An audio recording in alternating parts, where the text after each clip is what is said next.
Obrigado, Francis e o Rodrigo, também pelo convite, né? E a todos que estão acompanhando nessa tarde aqui. E antes da gente começar, né, e vocês começarem já a esquecer, porque geralmente a atenção online dizem que dura 20 minutos, né, então eu vou caprichar nos primeiros 20 minutos, né. Eu queria convidar vocês para depois da aula, né, conhecer o canal que o nosso grupo de pesquisa tem no YouTube, tem bastante material lá.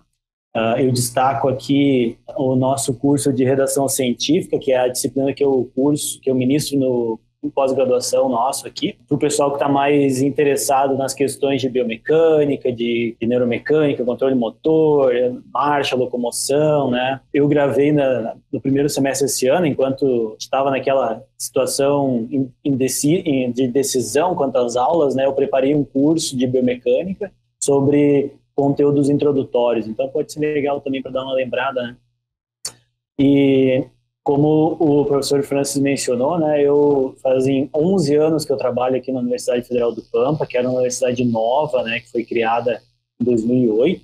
Então, quando eu cheguei aqui, tinha recém tinha entregue a chave do prédio, assim, estava recém começando, né, e nós tivemos a oportunidade ao longo dos anos aí construir muita coisa e formar já vários estudantes, né, então eu sei que a gente está distante, né, bem distante, digamos assim, né, mas o laboratório está à disposição quando vocês quiserem vir nos conhecer, fazer um estágio com a gente, participar um período aqui conosco.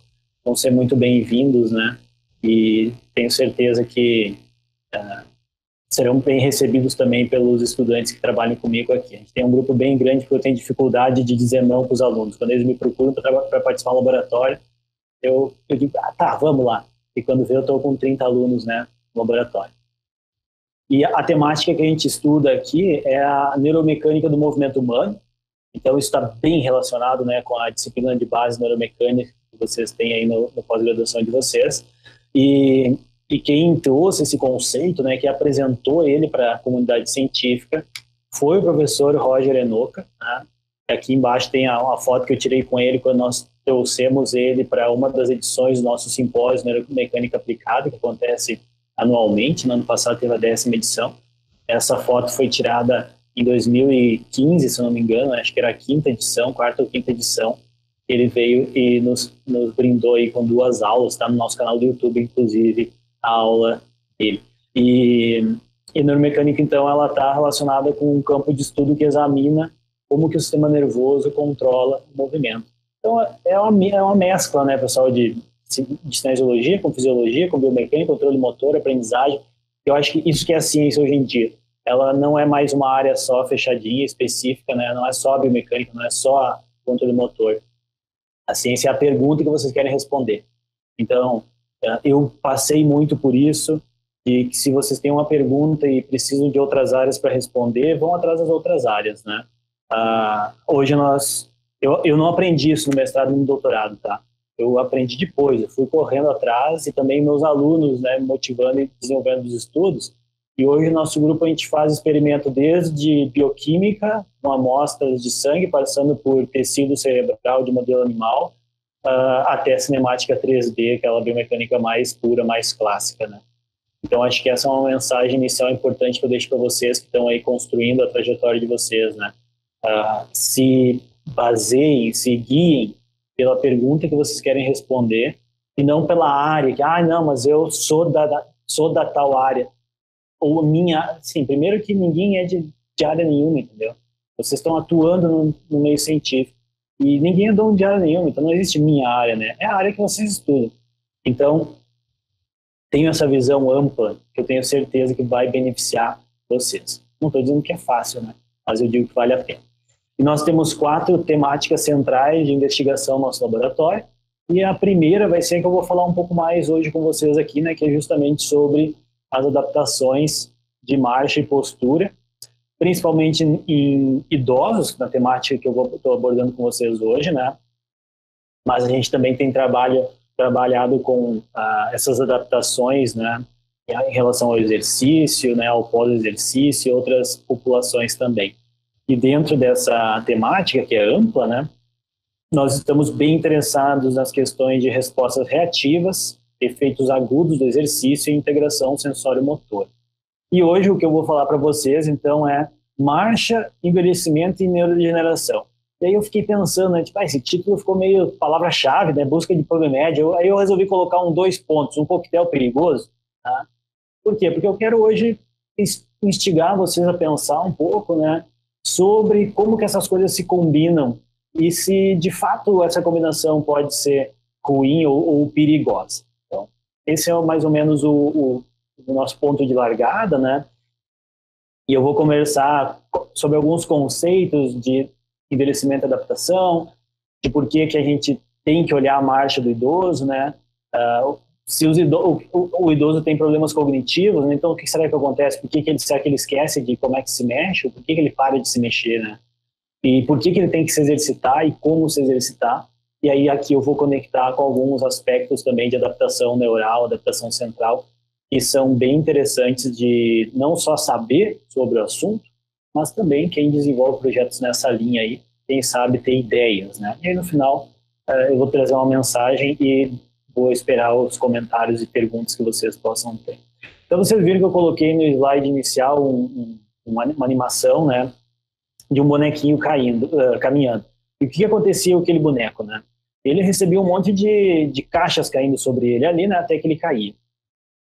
E eu gosto de fazer essa analogia desse boneco caminhando e caindo com o envelhecimento, né?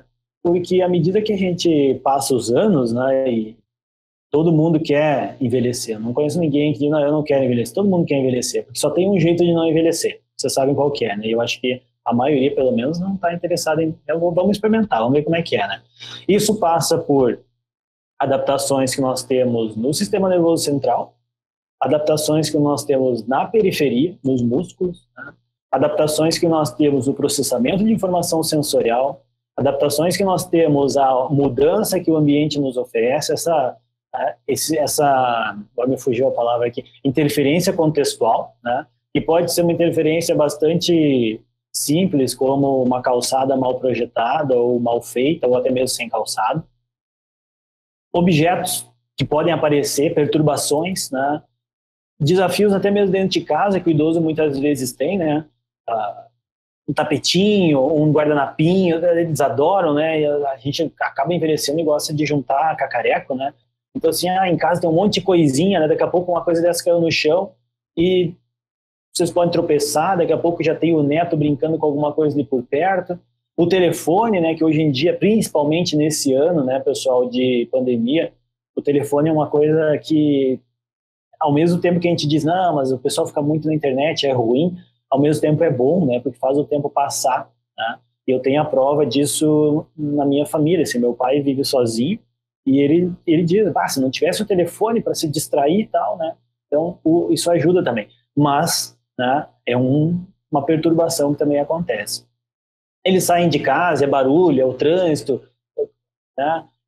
As doenças, né, que naturalmente com o envelhecimento vão surgindo, né? Talvez aquela fadiga, né, aquele cansaço, alguma depressão, né? A necessidade de fazer exercício, e até mesmo os passarinhos cantando podem ser motivo aí de perturbação, né, pro dia a dia. Então, reparem que tem muita coisa, né, gente, que o meu sistema nervoso central e periférico precisa processar de informação. Precisa entender e precisa usar naquele contexto do dia a dia. Só que ele não consegue. Então, o que acontece é que, ao longo do tempo, o idoso ele vai ter muito mais dificuldade para lidar com esses desafios e com essas dificuldades, essas perturbações de marcha, por exemplo.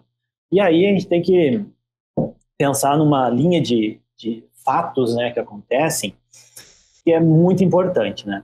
Então, vamos definir aqui essa questão de perturbação, né? O que é uma perturbação, né? Caminhada na postura, né? É quando eu tenho uma mudança muito repentina, né, do centro de massa. Então, se vocês estão caminhando e resvalam, tropeçam, né, se pisam numa superfície que é instável, então tudo isso causa uma mudança inesperada, entre aspas, vamos colocar aqui, do centro de massa, que é entendido como uma perturbação. Partindo da perturbação como sendo o ponto inicial, eu tenho o que acontece antes, que são as respostas proativas, e o que acontece depois, que são as respostas reativas. E essas respostas reativas, elas dependem muito da integração sensório-motora, tá?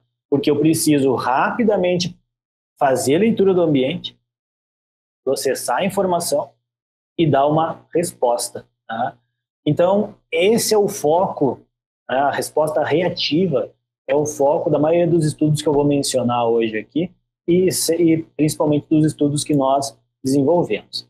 Esse trabalho que eu tive a oportunidade de participar em 2000, na verdade, a parte experimental dele foi em 2013, né? Mas ele saiu publicado em 2014, é justamente para começar a discutir um pouco o quanto que essas respostas reativas são importantes. Então, esse trabalho tinha um experimento que, do ponto de vista teórico, era bem simples, né? Claro que o aparato instrumental ali era um pouquinho mais complexo, mas, basicamente, as pessoas caminhavam numa esteira, né? E essa esteira tinha uma projeção de marcas no solo, exatamente como o vídeo animado aqui está mostrando. E qual que era a orientação? A orientação é que quando ficasse numa determinada cor, por exemplo, vamos pegar esse vídeo aqui de exemplo, né? Quando ele ficasse lilás ou roxo, né, não poderia pisar. Tinha que evitar, tinha que fazer o avoidance, né? Tinha que evitar aquela pisada. O que o estudo mostrou? Né? Nós encontramos que quanto menos tempo a pessoa tivesse para observar a mudança de cor e realizar o movimento, mais erros ela executava. O que era o erro? Era pisar no negócio. Tá? Então, a pessoa não conseguia, não tinha tempo suficiente para processar aquela informação e mudar um padrão de caminhada que a gente sabe bem que é bastante automatizado, né? Envolve um processamento cortical de baixo nível, né? Para acontecer rápido, econômico, sem ter que fazer muitos elementos de comparação. Então, quanto menos tempo disponível para tomar a decisão, mais erros a pessoa comete. Né? Então, parece óbvio, né? Não, mas é de fato, né? Então é isso que acontece, né? Eu preciso de mais tempo para tomar decisão. Só que esse tempo ele é maior nos idosos. Os idosos precisam de mais tempo do que os jovens. E aí entra a questão da gente entender como que esse processo de envelhecimento está influenciando essa tomada, né? Essa tomada de decisão. Se a gente for para a literatura e ver os conceitos de envelhecimento, tem alguns que são bem tensos, assim, né? Por exemplo, o Alex Comfort, 79, nesse livro, ele coloca que, basicamente, ele diz que o envelhecimento é ter mais chance de morrer. Né? Então, é isso que, ao longo da vida, tu tem um processo contínuo e cada vez tu vai ter mais chance de morrer. Tenso, né? Pesado, né? Bom, o Michael Rose, ele coloca um outro conceito que é um pouco mais leve, mas ainda assim, né? Que é um declínio persistente associado a uma deterioração de sistemas fisiológicos. Ambos os conceitos colocam o envelhecimento dentro de uma caixa em que ele só cai. Tudo vai diminuir, né? Tudo vai diminuir. Mas será que é assim? Eu acho que não, tá?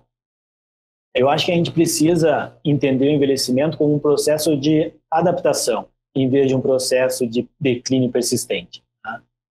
Então, assim, por que eu digo isso? Porque não tem evidência, tá, que diga que eu não consigo minimizar ou reduzir essa queda. Então, ele não é constante, ele não é persistente. Eu posso sim manipular. E a gente tem vários exemplos, vocês devem conhecer vários exemplos, né? Dizem assim, aqui no Sul, né? Falam assim, tem 90 anos, mas parece um guri. Né? Tipo assim, parece um guri é uma expressão para dizer que parece jovem, né? Então, vamos pegar, por exemplo, o Robert Marchand. Né? Ele é um francês, em 2017, ele fez o recorde da hora de ciclismo, né? Percorrendo 22 quilômetros, 547 metros em 1 hora. Eu não sei se vocês andam de bicicleta aí, o Francis eu sei que anda, mas tem muita gente, pessoal, que em 1 hora, gente que eu digo de 30, 40 anos, tá? Que em 1 hora não anda 22 quilômetros. Ele com 105 anos andou, né? E olha só o que aconteceu.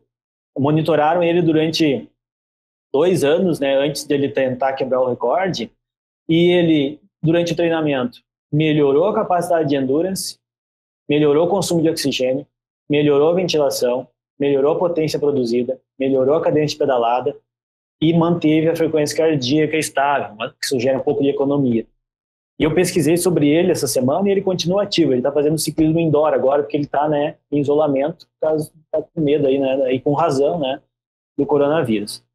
Então, será, pessoal, que é uma perda contínua, né?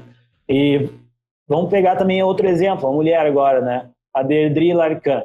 Ela diz com 85 anos, né, desculpa, com 78 anos ela descobriu que tinha osteoporose e começou a correr 3 vezes na semana.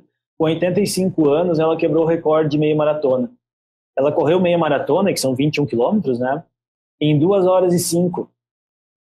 Pessoal, isso é 11 quilômetros por hora, basicamente, quase de média, entendeu? De novo aqui, ó, eu aposto que tem gente que... Eu não consigo correr acho que eu não corro... Se eu fosse correr uma meia maratona, acho que eu não conseguia correr em 2 horas e 5. Então, assim, o que ela faz? Ela treina todo dia também 8, 9 quilômetros. Então, esses 2 exemplos estão mostrando que eu posso adaptar positivamente, mesmo quando eu tenha mais de 70, 80, 100 anos, né? Claro que 100 anos é um negócio surreal, né, pessoal? Porque não é muita gente que chega nessa idade tão longeva, né? Agora, 75, 80 anos, a expectativa de vida, acho que no Rio Grande do Sul, acho que em torno de 79 anos, se não me engano, né? Então, nessa idade avançada, ainda é possível ter mudanças. Então, vamos olhar o envelhecimento como um processo de adaptação. Sem esquecer, é claro, de toda aquela estatística que a gente está aí, né, cansado de ler sobre as quedas, né, que os efeitos são piores nos países subdesenvolvidos, né, tem uma forte relação com a questão econômica, né, difere muito entre os países, mas ainda que difira muito entre os países, tem uma prevalência muito alta. Né? Tem muito idoso que cai. Mesmo no Brasil, que não tem tanta estatística, né? Eu até tinha nessa aula umas estatísticas, mas elas estavam meio antigas, eu acabei removendo porque não sei como que está agora, né? Mas se a gente for ver, a queda, ela é um problema, e a gente vai ver em seguida que ela também está associada a questões cognitivas, né? E nós já sabemos que tem diferença entre homens e mulheres, aquela coisa toda, né? Então eu acho que esse tipo de informação já está bem consolidada na literatura. Eu já sei direitinho como é que é. A gente tem que partir agora para a interação entre outros conceitos e outras características que são importantes. E um deles é justamente esses distúrbios na marcha em pessoas mais velhas, né? E aqui também tem estudos já de vários anos mostrando, né, que o idoso ele tem mais relato de dor, de uma condição, né, que nós acabamos chamando de rigidez articular, embora esse conceito seja bastante discutível, né, mas é perda de mobilidade na articulação, né, perda de sensibilidade, parestesias, fraqueza muscular. Aí vem a queda, vem a reincidência de queda, vem o medo de cair, vem a mobilidade restringida. E eu sempre comento nessas aulas sobre envelhecimento que a incapacidade de caminhar, né, de se deslocar de maneira independente, ela é talvez a pior coisa, né? Porque depender de alguém para levantar de uma cadeira, né, é muito complicado. Então vocês imaginam o que passa quando uma pessoa já viveu a vida inteira, né, e sabe, né, e na cabeça dela é que nem quando dizem assim, tinha até uma piada que esses dias alguém postou no Twitter, né, falaram assim, quando falam 1980, vocês têm... Não, como é que era? Era assim, quando dizem 20 anos atrás, vocês têm a ideia de 1980? E, tipo, todo mundo que tem a minha idade que eu falo isso diz, sim, quando falam 20 anos atrás, para mim parece que 1980. Mas é quase 50 anos atrás, 1980. Então, assim, a pessoa, ela quer fazer coisas que ela não fazia mais antes, que ela fazia antes, e ela não consegue mais. Então, isso acaba gerando um outro processo psicológico, né, de dificuldade também de se manter. E esse trabalho aqui de 2009, eu acho ele bem interessante porque ele traz justamente essa relação, né, entre as debilidades de marcha, né, não só marcha de Parkinson ou doenças neurodegenerativas mais graves, né, mas a perda de capacidade, como estando associada com uma queda, né, ou uma queda frequente, um caidor frequente, né. E esse processo está associado com aspectos como fratura, lesão, medo. Isso reduz a mobilidade, causa fraqueza, que afeta, vocês podem ver na parte de baixo do slide, né, que a fraqueza, constipação, perda de capacidade física e isolamento social, ela tem um efeito muito grande em variáveis psicobiológicas. E esse ciclo se repete, né, com aquela máxima que o idoso cai, tem medo de cair de novo, daí diminui a mobilidade, e aí aquela coisa toda. Por outro lado, se a gente for ver as estatísticas de queda, são os idosos ativos que caem, né? Eles caem muito mais do que os sedentários, mas é porque eles estão muito mais expostos, né? Aí vão fazer o quê, então? Vão dizer para o idoso ativo parar? Claro que não. Vamos tentar entender como é que esse idoso ativo pode se exercitar. Porque senão o que acontece? A pessoa vai chegar com 80 anos e vai achar que porque todo mundo cai, ela tem que cair também. E não é assim que acontece, tá? Não é assim que vai acontecer. Então aqui já entra outros aspectos que estão correlacionados com o envelhecimento, que são as perdas cognitivas, né? Então, hoje a principal variável a ser avaliada no idoso, né, de monitorar e de servir de parâmetro para a cognição, são os parâmetros de memória. Então, assim, porque a memória está muito associada com uma série de outras características cognitivas, com aprendizagem, enfim. Então, avaliar a memória é uma coisa que é mais acessível, tem várias ferramentas, né? É muito importante, né? Porque pode ser uma questão básica de onde eu deixei alguma coisa que eu tinha, né? Ou onde é que eu deixei meu remédio, ou será que eu tomei remédio hoje, né? Então, assim, isso faz parte do dia a dia dele também. Só que vários estudos mostram que eu tenho uma relação entre essas características cognitivas que estão associadas à neurodegeneração, mas também com o movimento. Então, se a gente pegar 4 das principais doenças neurodegenerativas aí, elas têm 3 coisas em comum, né? A primeira delas é que nenhuma tem cura. Nenhuma dessas doenças tem cura. Isso, ao mesmo tempo que é muito triste, né, fomenta muita investigação para tentar encontrar meios de minimizar, né, a letalidade. A segunda coisa que elas compartilham é que elas influenciam a cognição com efeitos na memória. E a terceira coisa que elas compartilham é que todas afetam a produção de movimentos. Então, quando a gente vai estudar ou investigar marcha em idosos, não tem como eu não avaliar alguma coisa cognitiva junto. Eu preciso incluir isso também. Porque essa mudança, essa adaptação na função cognitiva, ela está associada também às características que reduzem mobilidade. Não quer dizer que não é relação causa e efeito, mas elas estão associadas, elas trabalham juntas, né? Geralmente o idoso que tem mais dificuldade de mobilidade também tem déficit cognitivo. Geralmente o idoso que tem maior capacidade física tem melhor condição cognitiva, né? Então, assim, como é que eu vou separar então isso? Não posso, eu tenho que olhar junto, né? E aí eu volto no diagrama desse artigo de 2009, justamente para reforçar isso de que nesse ciclo onde o idoso ele perde mobilidade porque ele tem medo de cair, isso torna ele cada vez mais inapto a se locomover, também está associado com declínio cognitivo. Então, também está associado. Depois, na parte final, eu vou mostrar alguns estudos que deixam isso mais claro. Então, do ponto de vista de movimento, já está aí, é que nem andar para frente, pessoal, todo mundo sabe, né? Que quanto mais velho tiver, menor velocidade de caminhada, né? A cadência não muda muito, a amplitude de movimento diminui, o comprimento de passo diminui, perde força, aumenta o duplo apoio. Sim, isso, teoricamente, a gente nem precisa estudar mais, né? Porque já está bem documentado. Mas existem outras coisas que estão associadas a isso. E aí que entram as nossas ferramentas, que a gente fala muito, né, de biomecânica, controle motor, cinesiologia, na fisioterapia também, entre as áreas de gerontologia, né?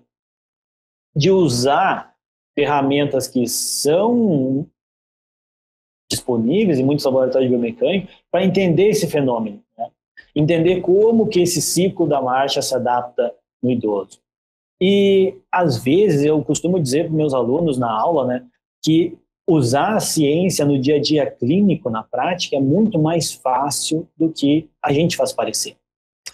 Por que eu digo do que a gente faz parecer? Porque muitas vezes, para vocês proporem uma teoria, ou testar ela, né, tentar derrubar ela ou comprovar, nós vamos precisar de muito controle, de muitas variáveis, muitas vezes mais elaboradas, digamos assim.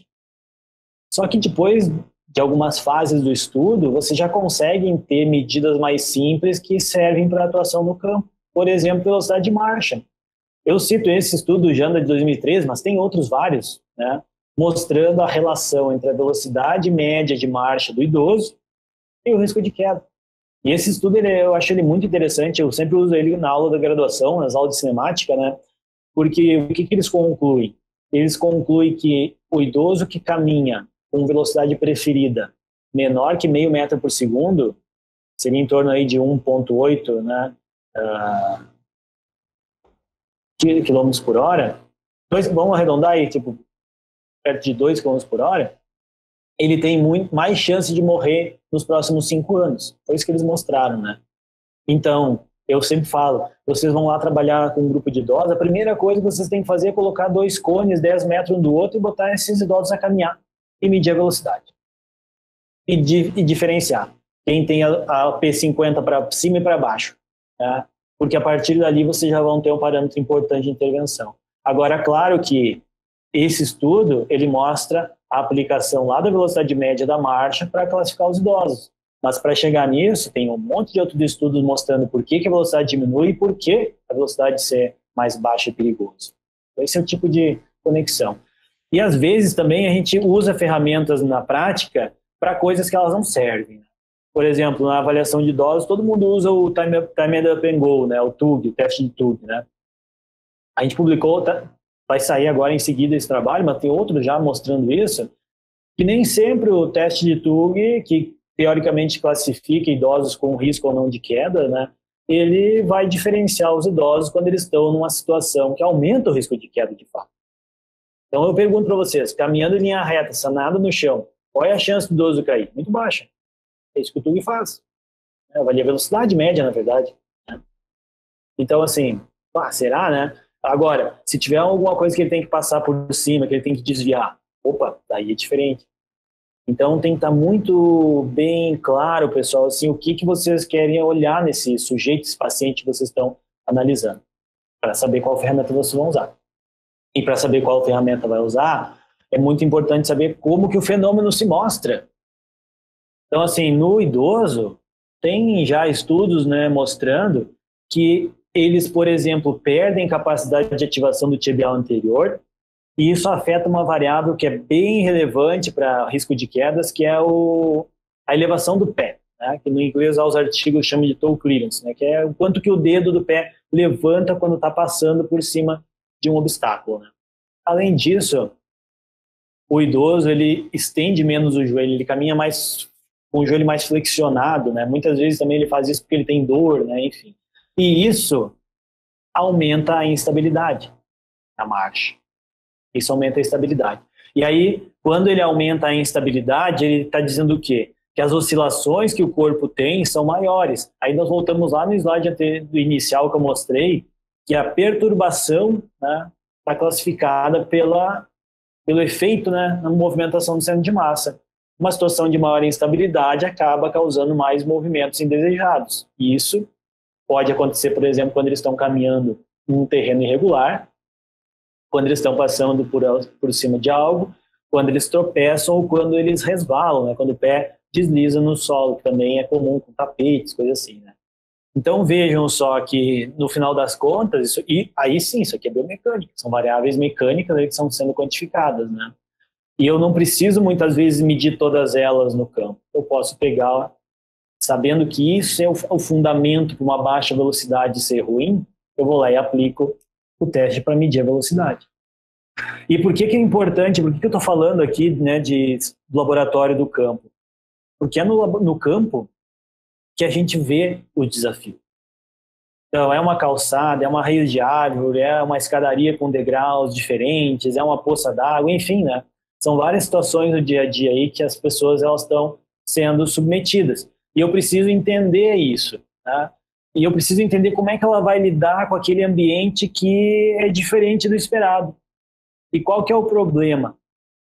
O problema, ele pode ser abordado, atacado aqui sobre vários aspectos. Eu vou escolher um nessa fala com vocês aqui, né? Que está relacionado com a variabilidade. Então, por exemplo, quanto mais variabilidade tiver no movimento, mais característica de idoso caidor existe. Pelo menos é o que a literatura tem mostrado, né? Então, quanto mais variabilidade tiver, teoricamente, né, isso pode aumentar o risco. E eu sempre digo que pode aumentar o risco. Você pode dizer que assim, vai fazer a pessoa cair, né? Porque de verdade não é que vai fazer a pessoa cair, mas coloca ela em maior risco. E uma das coisas que aumenta essa variabilidade é a dupla tarefa. O que é a dupla tarefa? A dupla tarefa é eles caminharem olhando o celular, caminharem falando no celular, caminharem escutando música, tá? Caminhar olhando para os lados, escutando os passarinhos cantar. Então, é esse tipo de situação que faz parte do dia a dia. Nosso dia a dia ele é praticamente o tempo inteiro dupla tarefa. Tenho certeza que muitos de vocês que estão acompanhando aqui estão fazendo dupla tarefa agora. Estão me ouvindo, mas também estão fazendo alguma outra coisa. Então, isso faz parte do nosso dia a dia atual, digamos assim, todo mundo, né? Só que isso, quando eu tenho que ter um movimento controlado, torna mais difícil. E é muito pior, e torna mais difícil tanto para jovem quanto para idoso, porque não é só o idoso que sofre com dupla tarefa, mas o efeito, ele é muito maior no idoso, né? A variabilidade é muito maior no idoso. Então, por que a dupla tarefa causa um efeito pior no idoso? Provavelmente porque a demanda de processamento de informação que ele tem não consegue ser vencida. Ele tem dificuldade. E uma variável um parâmetro, né, interessante para a gente ver a questão da variabilidade é justamente aquele parâmetro que eu comentei com vocês da elevação do pé durante o passar por um obstáculo. Então, é como vocês imaginarem o seguinte, tem um degrau de 12 centímetros e uma pessoa de 30 anos vai passar por aquele degrau. Vocês medem 50 vezes ela passando. E ela vai passar em 40 das 50 vezes, ela vai passar com 2 centímetros de clearance, né, que é a distância entre o obstáculo, né, e a ponta do pé. 2 centímetros acima, tranquilo. O idoso, o que vai acontecer? Ele passa 1h02, 1h04, 1h01, 1h03, e 1 hora ele vai passar menos alguma coisa, ou seja, ele vai passar abaixo da altura do degrau, e ele vai tropeçar. Por quê? Porque ele tem muito mais variabilidade. Então ele vai estar muito mais, ou com o pé muito alto ou muito baixo. E isso vai aumentar a chance de ele tropeçar. E essa variabilidade aumenta com a dupla tarefa. E essa dupla tarefa está associada ao quê? A uma carga cognitiva. Bom, essa carga cognitiva ela é bastante fácil de observar no idoso, né? Aqui nesse vídeo, vocês estão vendo o seguinte, na esquerda, né, tem uma das participantes de um estudo bastante antigo que a gente fez aqui, um dos primeiros, né, quando a gente veio aqui para a universidade, mostrando que quando a idosa vai passar por um obstáculo sem ter a dupla tarefa, ela olha para frente. Quando ela vai passar pelo obstáculo, ela olha para baixo, ela olha para o obstáculo. E esse olhar para baixo, tem outros estudos na literatura que mostram que aumenta a instabilidade. Na direita, vocês estão vendo em cima a idosa passando sem ter que fazer dupla tarefa. Embaixo ela está fazendo dupla tarefa. E olha o que aconteceu quando ela chegou no obstáculo. Ela parou.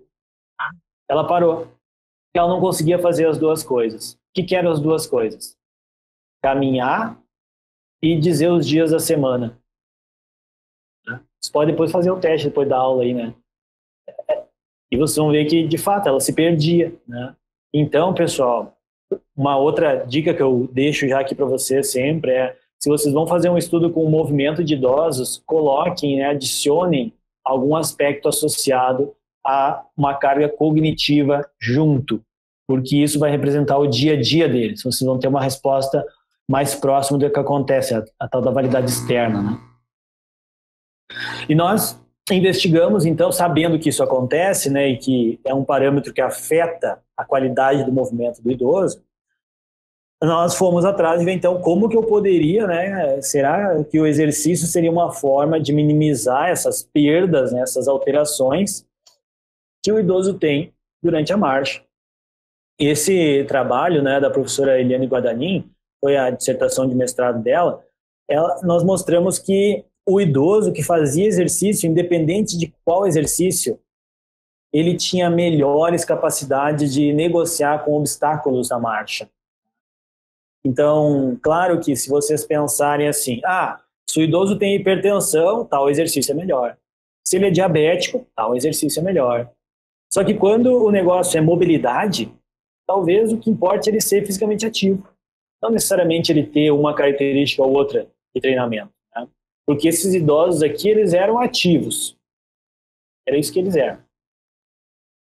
E esse é um efeito crônico do envolvimento com a atividade física. É importante a gente observar também que existem efeitos agudos. E quando eu olho os efeitos agudos, tem coisas bem interessantes que aparecem. Né? A longo prazo, um idoso fisicamente ativo sempre vai se sair melhor do que um idoso sedentário numa tarefa motora. Só que quando essa tarefa motora é novidade para ele também, talvez ser fisicamente ativo não seja suficiente. E aqui deixa eu colocar na tela uma marca, eu vou falar para vocês desse resultado aqui, ó, no gráfico onde eu coloquei a seta aqui. Esse resultado, ele mostra o seguinte, os idosos tinham que caminhar no plano, então eles tinham que subir uma escadaria com 3 degraus. Lá no artigo a gente conta a história de por que degraus e tal, a questão do dia a dia, que é o mais comum, entrada de prédio, aquela coisa toda. Para não causar fadiga, também aquela coisa toda. Só que nós vimos que quando eles caminhavam no plano, né, no chão, né, o idoso ativo, que é a linha contínua, não se prendam às cores ali, né, vão olhar só o formato ali, a linha contínua, que são os ativos, eles têm velocidade maior do que aqui, né? Os ativos têm velocidade maior do que os sedentários. Só que olha o que acontece quando eles chegam na escada. Quando eles chegam na escada, eles são iguais. Ou seja, numa situação em que eles estão muito mais acostumados e o desafio é pequeno, o idoso fisicamente ativo se sai muito melhor. Mas quando eu chego numa situação em que eu tenho um desafio, porque o degrau ele é um desafio, né? Eu tenho uma similaridade entre o idoso ativo e o sedentário. Então, isso para mostrar que talvez, né, não é só ser fisicamente ativo, mas sim ser também exposto à variabilidade nas situações para conseguir se adaptar. Você pode dizer assim, mas escada eles têm, né? Todo dia alguém sobe 1 ou 2 degraus, né? Mas a gente caminha muito mais no plano do que sobe degrau. Então a gente observou isso nos alertou para algumas coisas de como que eu posso fazer uma intervenção, né, nisso. Se eu tenho essas diferenças, como é que eu posso lidar então? Nós fizemos um outro estudo que mostrou que quando eles caminham na esteira, por exemplo, né, eu consigo manipular a variabilidade da marcha. Isso poderia ser uma estratégia boa para o idoso sedentário, por exemplo, até ele ganhar um pouco mais de força. Muito bem, então vejam que tem efeito agudo e crônico, né, que se difere. E além disso, nós pensamos também o seguinte, e o tipo de exercício, né? Será que pode ser um determinante? E nós fizemos essa revisão sistemática, onde nós vimos que o mais importante, de novo, é o idoso fazer 2, 3 dias de exercício, pelo menos 3 meses, né, para ter um efeito, independente do tipo de atividade. E preferencialmente quando combina muita atividade. E aí a gente começa a pensar que as coisas se conectam, porque se a marcha está associada também à questão cognitiva e o exercício multicomponente envolve várias coisas diferentes, força, velocidade, flexibilidade, equilíbrio, interação social, traz um ganho melhor, é porque ele também estimula coisas diferentes. Tá? Então, isso é uma das conclusões que a gente vem desenhando, que treinar marcha em idosos, a não ser que seja um idoso que teve um problema muito sério, não vai trazer com que ele ganhe. Porque eu preciso criar um contexto de treino em que não seja só ganho de força. Ganho de força é importante, é fundamental. Eu digo para meus alunos, se tiverem que escolher um parâmetro para treinar um paciente ou um sujeito, né, um aluno, escolha a força. Tudo vai melhorar, tá? Com a força sendo melhor. Mas eu também preciso estimular, entre aspas, aqui o cérebro. Né? Eu também preciso estimular o sistema nervoso central. E por que eu tenho que fazer isso, né? E por que eu posso fazer isso com o exercício? Então, por que o exercício, né? Porque tem vários estudos, eu trouxe alguns aqui, né? Mostrando que eu tenho melhora da funcionalidade e da função cognitiva com o exercício. Então, não é só ganhar mobilidade, é ganhar também capacidade cognitiva. Com exercícios que envolvam predomínio aeróbico, por exemplo, né? Então, na cognição, né, tem diferenças bem interessantes no efeito do exercício para a função motora e função cognitiva, né? Por exemplo, para a função motora, o exercício aeróbico, ele traz ganho de força, mas não tanto ganho de força quanto um exercício específico. Mas para o cognitivo, por exemplo, tem muita evidência mostrando que o exercício aeróbico é muito bom. Nesse estudo, eles fizeram um protocolo que tinha caminhadas de 30 minutos e o shadow box, aquele, né, que é o box no ar, né, que é com a sombra, né, tem aquele... Eu não sei explicar direito, mas é tipo dar soco no ar, basicamente é isso, né, é uma atividade aí que tem. Vocês podem dar uma pesquisadinha no Google lá para ver umas imagens. Depois, quando a pessoa tem mais condicionamento cardiorrespiratório, ela também tem mais massa branca, né, tecido neural branco, que é deficitário no idoso, né? Então isso consegue promover adaptações. Reparem de novo que a tendência era perder, mas a gente consegue com o exercício mudar, né? Minimizar e até trazer ganhos, né? Outro ponto importante também, que aí tem muitos estudos que abordam isso, né? O fator neurotrófico derivado do cérebro, o BDNF, só que tem que tomar muito cuidado como ele é medido, né? Tem alguns estudos que mostram que medir níveis séricos, né, não tem a mesma validade, enfim, né? Mas de fato, o que tem sido mostrado? Que o exercício melhora a função do hipocampo. E a gente, quando lê sobre o hipocampo, se fala muito da memória, né? Mas o hipocampo está envolvido em uma série de outras características cognitivas também que são importantes. Depois, o exercício também aumenta a produção de BDNF no hipocampo.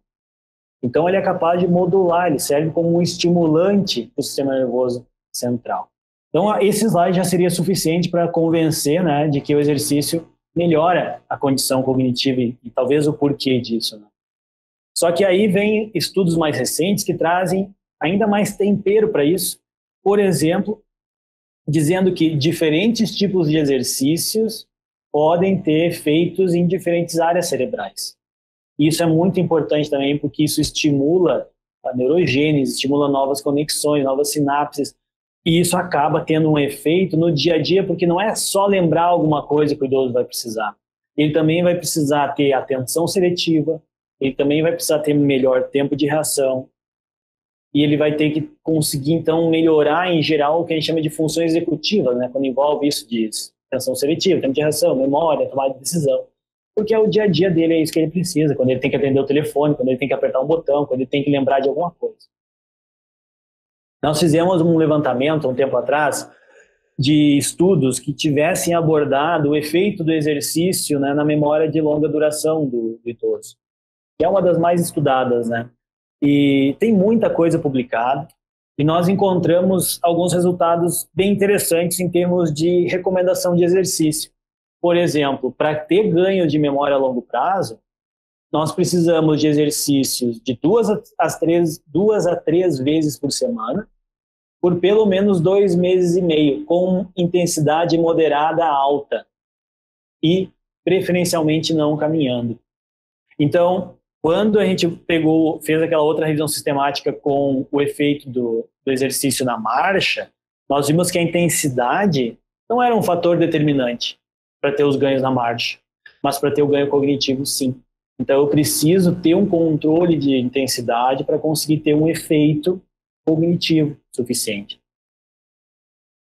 E esse controle de intensidade, a gente poderia aqui navegar em outros mares agora, né, e pensar, por exemplo, o quanto que é motivante para o idoso o exercício, né? Então, daqui a pouco, assim, tem escalas como a escala de Brunel, né, de avaliar a tolerância que o idoso tem para o exercício. É muito importante no início. Para quê? Para vocês entenderem qual é a característica dele em relação à disponibilidade dele, à vontade que ele tem de fazer aquela atividade, porque ele vai ter que trabalhar de intensidade moderada. E trabalhar em intensidade moderada, às vezes é desconfortável.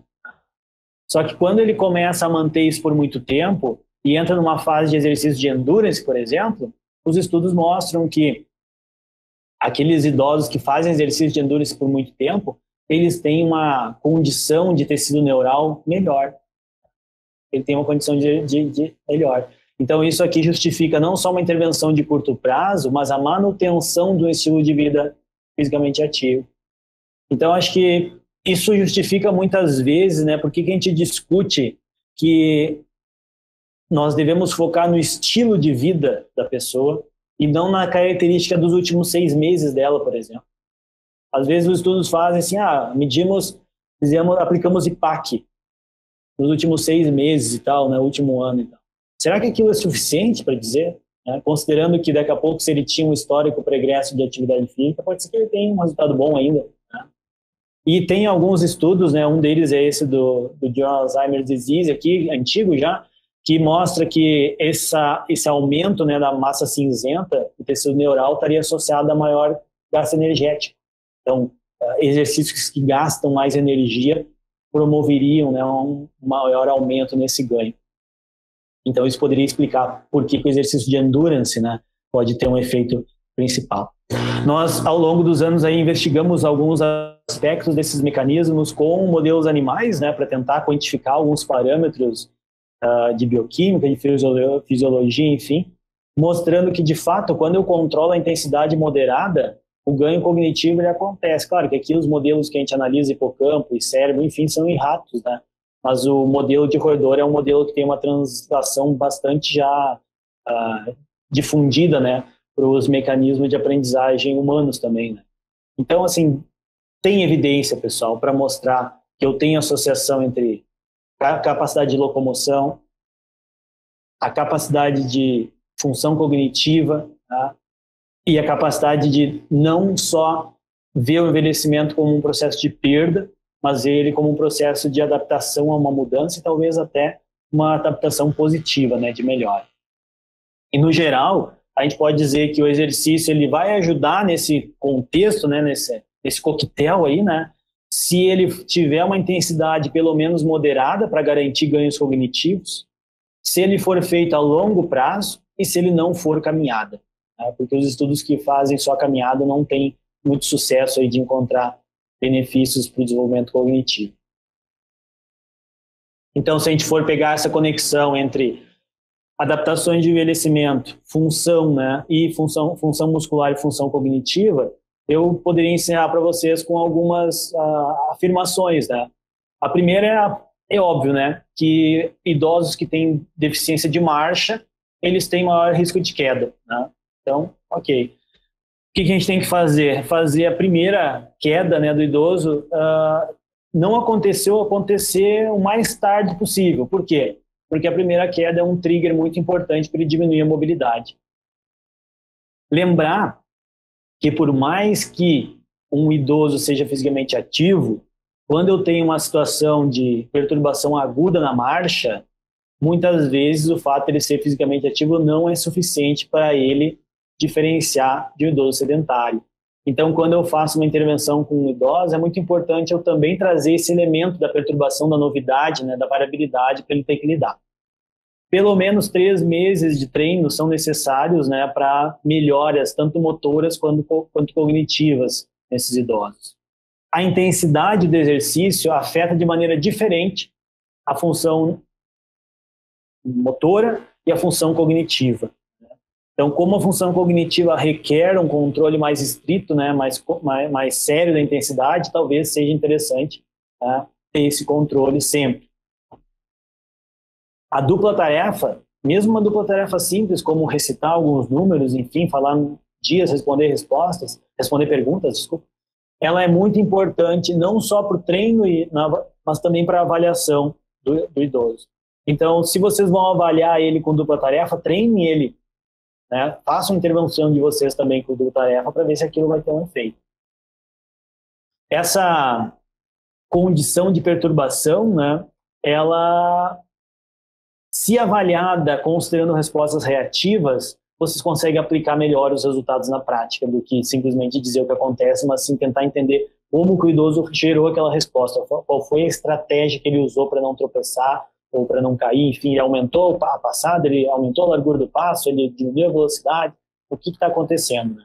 E a última e principal, né, que eu tenho discutido bastante quando eu falo sobre esse tema, é que cada vez mais a gente olhar a um parâmetro específico da biomecânica, da fisiologia, né, não é suficiente, né? Nós precisamos, para responder perguntas complexas e amplas como essas de dessa interação de cognição e função motor em idosos, nós precisamos também olhar esse fenômeno aí com diferentes temáticas, né, com diferentes áreas de observação. E esse é o desafio da formação dos novos profissionais, e conseguir primeiro fazer essa conexão entre diferentes áreas, que muitas vezes a gente não é treinado para fazer isso, e atuar na prática, livre de amarras, de bordas, de fronteira, de área, e sim trabalhando com todo o conhecimento que vocês acham importante para responder aquela pergunta. E tem duas questões de pesquisa que eu acho que estão abertas aí, são interessantes, né? É se o treino específico de marcha, ele ajuda o idoso independente, né? Porque a literatura parece que não, né? Só que vocês pensam assim, se tu quer jogar futebol melhor, tu treina futebol. Se tu quer correr melhor, tu corre, faz corrida, né? E aí, se tu quer caminhar melhor, parece que tu treinar a caminhada não funciona. Então, tipo, o que passa aqui, né? E o segundo, né, é se o controle da intensidade influencia, né, os ganhos do idoso. E essa é uma pergunta interessante pelo fato de que controlar a intensidade é difícil. Principalmente para trabalhar em grupo, né, que geralmente é o que a gente faz com idosos. Bom, eu queria finalizar agradecendo a atenção de todos, né? Claro, estou disponível agora para bater um papo com vocês. Agradecer ao nosso grupo de trabalho aqui, essa é a foto mais recente que a gente conseguiu tirar aí de todo mundo, né? Tem algumas carinhas novas esse ano no grupo que ainda não estão ali. E em especial as pessoas que foram citadas nesses artigos que nós publicamos aqui, as doutoras Ellen Schmidt e Eliane Guadagnino, o doutor Marcos Kunzler, o Emanuel, que está terminando o doutorado dele agora também, o Álvaro, que também está terminando o doutorado dele, e o Secom e o Liver, que foram meus alunos de mestrado também atuando nesses temas. Então, muito obrigado de novo, Francis e Rodrigo, pelo convite, e espero que tenham aproveitado. E claro, né, pessoal, tipo, qualquer dúvida que vocês tenham, alguma coisa que eu mostrei aí depois, de repente, se vocês não encontrarem algum daqueles artigos ali e quiserem, só mandar uma mensagem que a gente manda para vocês, mesmo que não seja nosso, a gente encontra e manda.